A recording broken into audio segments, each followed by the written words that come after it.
book gave me, I think, the perfect launch, because when I wrote The Battle of Belonging, I actually intended initially to start off with a sort of personal meditation on nationalism. Many of you may be familiar with the 20th century's two most famous essays on nationalism, Rabindranath Tagore's towards the end of the First World War, and George Orwell's in the middle of the Second.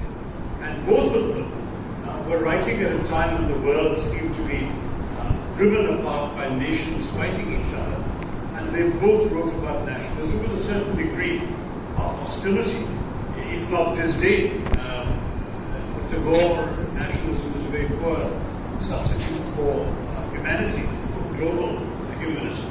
For Orwell, nationalism was patriotism gone wrong. That is, that patriotism for him was admirable and nationalism was most emphatically not.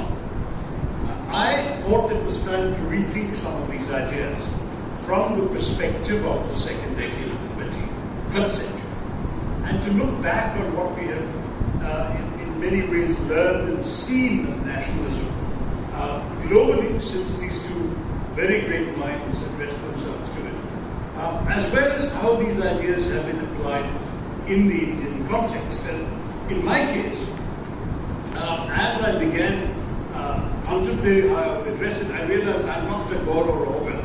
I really need to also dig into the scholarship that exists as a vast literature of scholarly writing, particularly as political scientists, on the subject.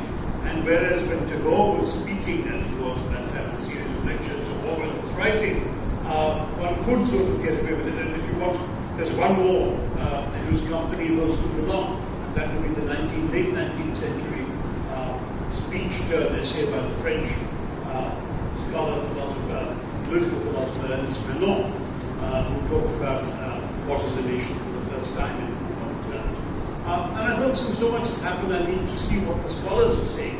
And by the time I immersed myself in the scholarship, I thought it was necessary to at least give a summary of what all these very serious thinkers are thinking about before getting into what I want to say.